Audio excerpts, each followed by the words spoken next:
What's good, everybody? This is DLine Talk Live Podcast. Mark Hall. Let's get it. Let's get it. So, Mark Hall, tell us how you come about. Like, give us a whole background about yourself, about your lifestyle. I was born in Brooklyn, New York. Pretty back in '76, little rough era, '80s. Rough era New York. And crack days, right? Yeah, man. Been bad crack era, man. But persevered through that. Kind of got into sports and stuff like that. Played a lot of basketball. Didn't really play a whole bunch of football at that time. But my uncles, they was on that football. So I was like, yeah. And I always looked up to my uncle. So I was like, I got to play football. And typical, you get out there and, you're a bigger kid. You want to play running back. You want to play receiver. That's what you really want to play. Yeah, That is true. Yeah, they start running them 40s. And you start looking more like a D-line, O-line. Yeah, that's because the way how anybody that runs the ball, the camera's always up on them. Anyone who has the ball is always up on them. You ain't even thinking about that. You just like you're thinking about like, man, I just want to get out here. I want to run the ball. I want to be like Barry because that was my idol. I was a big Barry Sanders fan. I used to love to see Barry. And then you get to practice. You're a little bigger than the kids. You're a little fatter, so they put you right in that D-line. At that time, back in the 80s, 90s, D-line wasn't a very, glamorous position. And that's one of the things that kind of I didn't like about it. It just wasn't a glamorous position. Kids didn't really want to play it, and it felt like coaches just stuck you there because, you're a fat boy, and, and we just want you to block or we just want you to, eat up space. And I wasn't really feeling that, so I tried to play outside back or play that. That was a little bit more glamorous. You had LT, you had Derek Thomas, and those dudes like that. So when was the first time you ever played football? Man, the first time I played football was 1990. Sheesh. Yeah, 89, 90, somewhere along in there. I can remember I went down south, Alabama, after my mother was born. My grandmother moved up to when she was like 3. So I went down south, and one of the kids next door, man, is a good friend of mine now. He had this trash can. And his mom's, had it in the backyard, and everybody was just hitting the trash can with the helmet on. And it wasn't moving, so I put the helmet on. Man, I ran and put a big hole in the kid's trash can, man. And they was just saying, and I knew then. I was like, yeah, I could hit something. That moment right there, I could hit something. I could hit something. So you played in the little leagues and stuff? I played JV. I started out playing JV, and that was kind of cool. JV was, just running around, basically hitting stuff. You don't know what you're doing. With JV in little leagues, not JV. Yeah. Okay. Yeah, and then because out here is different. We don't say JV. What y'all call it? We got it junior midget. That's now though. We talk about back in the day. Back in the day, real days. That's now. Back in the day, everything was little league. It didn't matter what it was. You could be in Canada, it's little league. Yeah. But now it's it's a little different. They got all these different. And then California's a little different anyway, right? Yeah. Yep. California's a little different because what don't y'all have in regards to football? Like what grades or what age can't play? Sure, everybody plays. Oh, for real? Yeah, all ages plays. Cool, man. Shoot, that's for sure. I didn't even know that. I think it's just limited in the early age group. Oh, it's limited on how many games or. Shoot, I think just field wise because they're young. Right. The whole field. That's for sure. Yeah, man, that was me. Okay, so you went from there to high school. How was? Tell us more about high school. High school, I was a pretty good football player. I actually was a really, really good football player.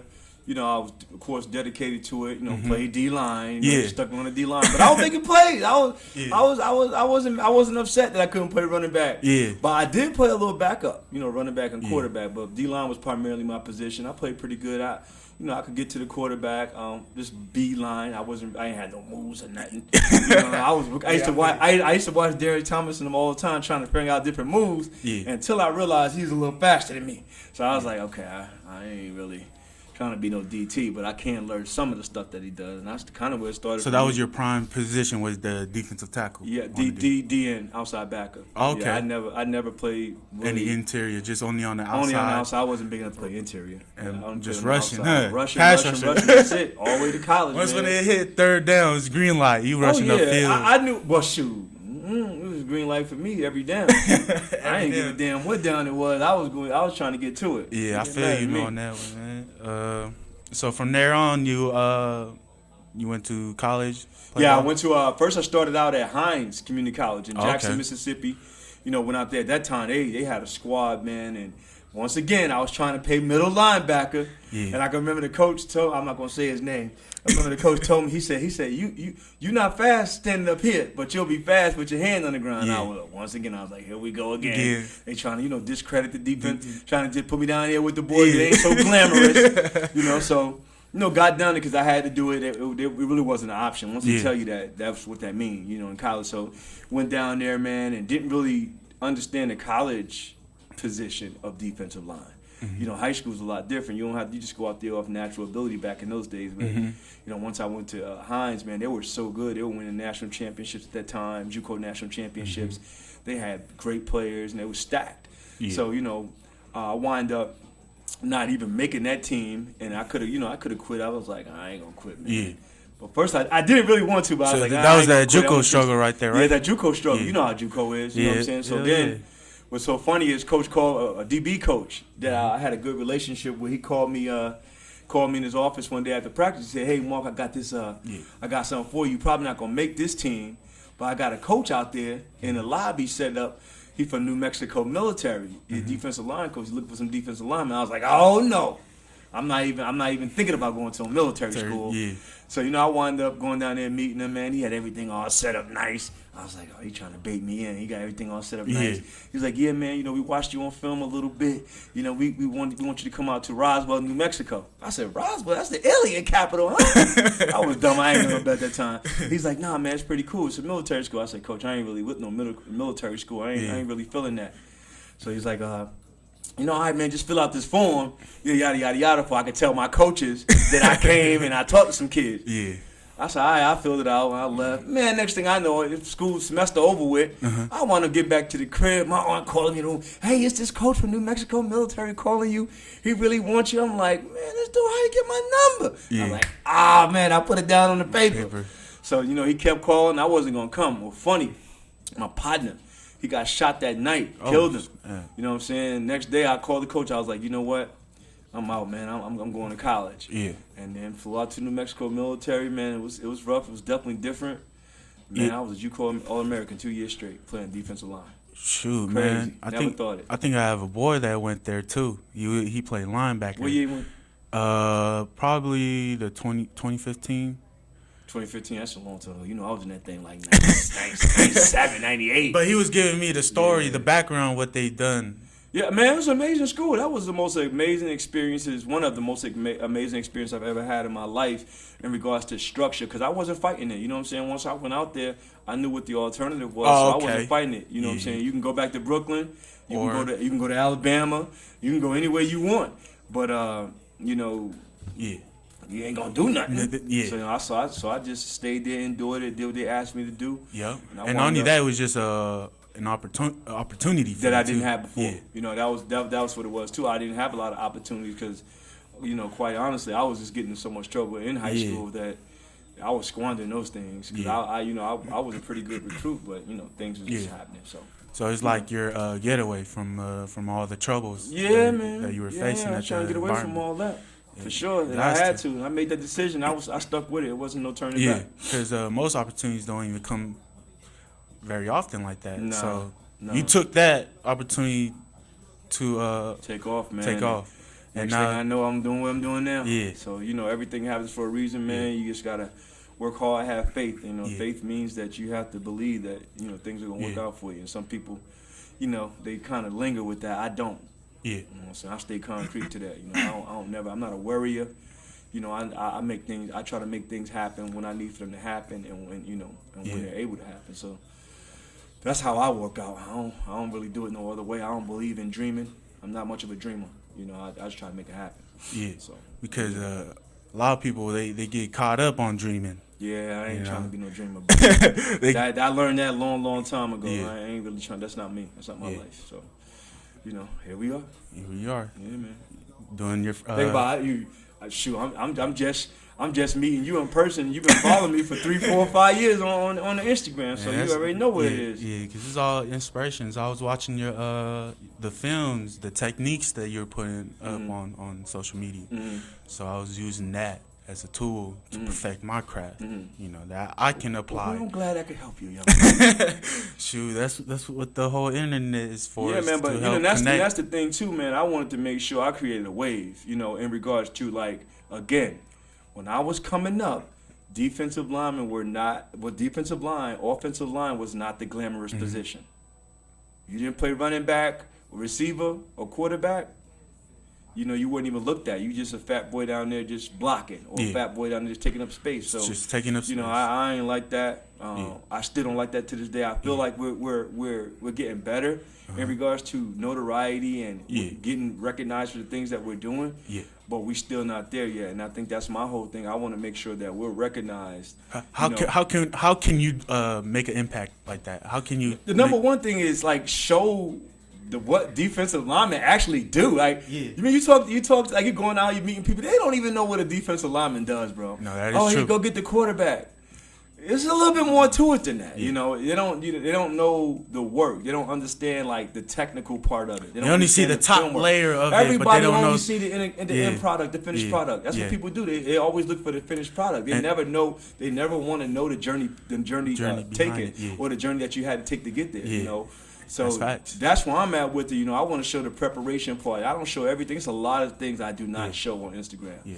But I show just enough for let people know it's a culture, man. Yeah, it is. That's what we're trying to do. We're trying to have a culture. and just like the receivers got their culture, the quarterbacks got their culture, running back. We want our own culture, too. That is fast, because the DBs were known as having the swag on. But we're the premium now. Like, we're the premium guy. We're the guys setting the bar in regards to contracts and marketing now. You got Von Miller out there killing them, you know. You got this kid coming up next, Miles Garrett, about to break the bank.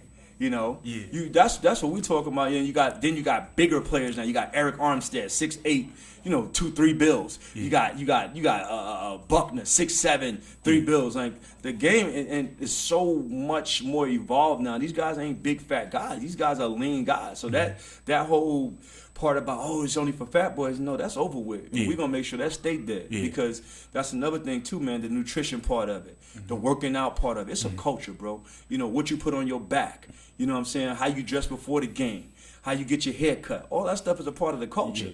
You know, who you rocking with, what you standing on. All that stuff's a part of the culture, man. And it builds you as a man and your character as it better, well. Because that defensive line is either you're going to be a man or you're going to be a mouse. And being a mouse, you ain't going to make it too far at this position. So, you know, we trying to make sure that everything's addressed. You know, the name of my joint is, you know, engineering greatness. And what that means is, man, we ain't just trying to be average. We're trying to be Pro Bowl guys, all pro guys, multi-year contract guys, big contract. You know, you got guys that want to make $16, $17 million a year. You can't do that being average. Yeah, that is a great brand that you got right there. Man, we working it, man. You know, it's come a long way. I can remember when IG first started up. What was that, 12?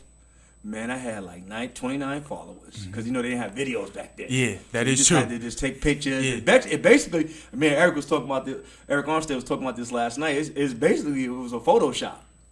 You can just put your little stuff on it and just post it. Yeah. And then, you know, once they started doing the live videos, that changed the whole game for everybody. Not just me, everybody. All us small people became, you know, somebody. So, you know, social media is definitely taking us to the next level in regards to and you got to take and that's another opportunity that people should take advantage of right there is social media. Definitely, you got to take advantage of social media, man. Social media is everything right now. Because that's how you spread your brand awareness. Like how you stated earlier, you had like 29 followers, and throughout time, you build this big platform, and you're building a big brand that's, you know, making and sustainable. Yeah, you know, because, you know, one thing, and that's another thing, man, about me, like, I'm not trying to be out here with no phoniness, man. Yeah. Like, I'm trying to be out here. This is what we do every day. Like, whatever video or whatever post you see me post, this is what we doing. You know, we ain't out here flossing, trying to act like we doing stuff that we're not. This is not for show. This is for the game. This is to make that bag. So that's the difference, and it needs to be a distinction. Yeah. And perfecting the craft. And I'm just speaking on what I do. I never speak on anybody else and what they're doing. That's facts. So give us some more detail of how football is related to life. Like how you can you can transition that that DLine mindset? How can you do that? How can you transition that onto? Well, for me, mental toughness. And that's one thing I take pride in, man. Just having that mental toughness, because that's a mentally tough position. You think about, especially if you play inside. You played inside. Yeah. You know what I'm saying? You getting blocked. Double team. Double team. You're really not making a lot of plays. You're not. It's really not that glamorous down in there. And I hate it. It really ain't. You know what I'm saying? So, that's another thing. I work with Kenny Clark. Kenny Clark, big guy, nose tackle. Man, back in the day, nose tackle was the least glamorous position.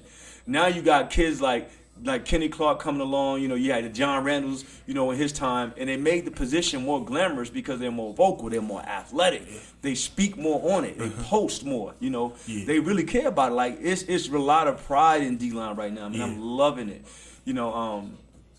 But the way it's changed the most, I think, is the athletes, man. Dude, these boys are so big and so fast and so strong. And technically, even come out of high school, they're really not that far behind. When you get into a film session with these guys, you really start to see, okay, these guys have been coached up. They're way further along than I ever was when I was a young kid. So you're really just picking up where somebody else left off. You're polishing them up, making them, more sharper, and being aware of certain things they can do in certain situations. I always tell guys, it's just more than one way to do this. Everybody think, no, it's more than one way. Every athlete's different. Athletically, you're different. Biomechanically, you're different. So it's more than one way to do it, And that's what we have to be more aware of. I think that's where the culture is spreading that. Now, you got other private defensive line coaches coming out now, and they're putting their technique on it, putting their swag on it, and that's what's making the culture grow, because now we have other D-line coaches, private coaches coming out, showing what they got. And that's what it's all about, man. That's where the culture going to. And as long as we continue to do that, and we keep making sure that you get us at this premium and not that premium, you know what I'm saying? We good, bro. Yeah. So you basically saying placing a high value on our position. It is the number 2 value position right behind quarterback.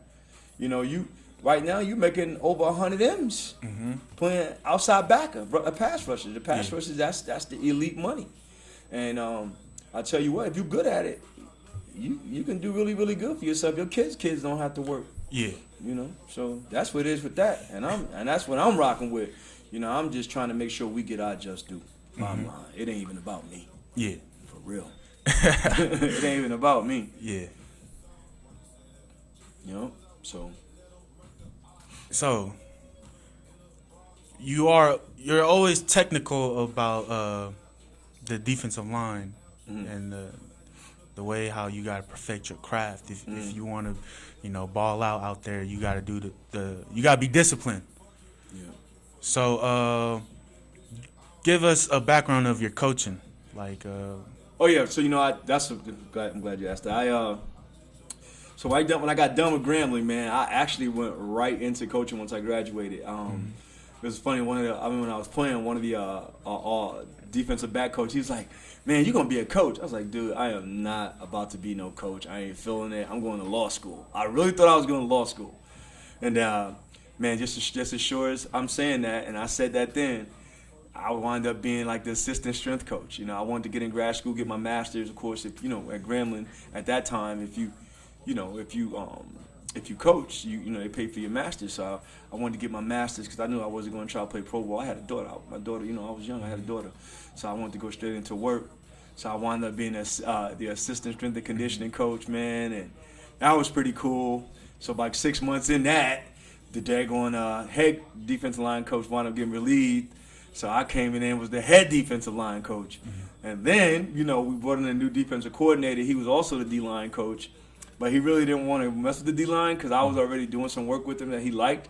So I wound up becoming a defensive line coach while I was the strength coach. Now, this is back in the day when it was weird, black college. Yeah. So I was the defensive line coach and the strength coach at the same time. Yep. And, even then, I was still kind of innovative. I was still kind of making sure we were doing different things, working angles, working different hand drills. Definitely paying attention to detail, the way you line up, watching film, looking for different keys and things like that. It was the early stages, but I was still doing it, Yeah. But over the years, you just keep working at it, getting better and better, man. It's been 15 years, bro. Jeez, This ain't been no just pop up out of nowhere and do it type deal. Yeah. It really hasn't. Yeah. And it's grown, but it still has a long way to go. Yeah. So give us give us more details about your podcast as well that you're starting up. Man, this podcast is a big deal for me because, I want to be able to, call guys in and interview guys to, talk about their experiences with defensive line, even from a younger age up until now, the off-field stuff, social life stuff, how does public deal with you, how you dealing with the public, just different things that they never hear us talk about because, of course, we behind the helmet, so they never hear us talk about all these things. And I just want to, just get into our lives a little bit, man, show them that we are the same people, just a different position as a quarterback or running back. We go through the same stuff. We train hard just like they train hard, man. Don't leave us out. Yeah. Don't leave us out, So, so it was just like so you going to bring in more guest speakers? Yeah, man, I'm gonna bring in some players, sit down and chop it up with them. Bringing maybe, just bringing some people who don't even play football and have them come in with us. 3 or 4 people at one time. Let's all just sit down and chop it up, man. Yeah, man. Let's let them become part of our culture. We want to bring other people in our culture. Yeah. So it's just not one target. We ain't trying to be selfish. Yeah, you're not. You're targeting everybody. Everybody, man. It's on in social media. Yeah. I have followers on my page that they probably never played football. Yeah. Women on there, not many. Yeah. But they're on there. They're liking things. They're seeing us work hard. They respect that. Yeah. People respect you when you work hard, man. Yeah. They can say anything they want to about you, where you look physically, or things like that. But they have to respect that work. Mm-hmm. That's a fact. So, yeah, man.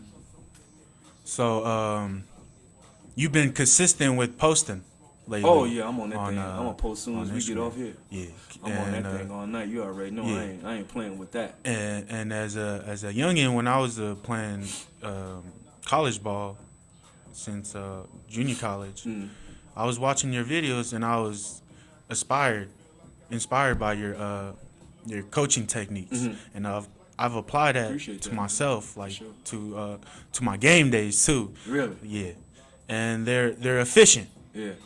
I mean, you're training professional football players, applying all the techniques, and you can see on the game days that they're using the techniques that you're. Man, the biggest part though is the film, bro.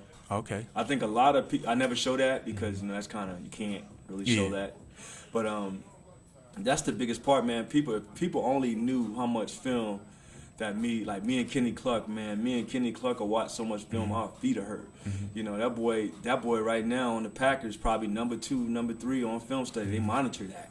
They got different organizations that monitor that. So he's like number 2 behind a quarterback. So you know what it is.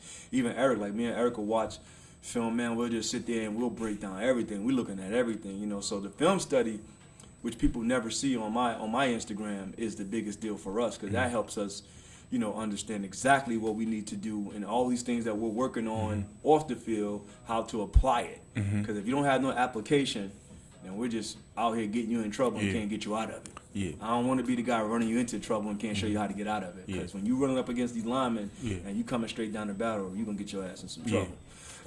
So, So that's the only way you can perfect your craft is you got to see it from a third view perspective of seeing how you're applying the technique on the field and when to use it. And when's your chance to take chances?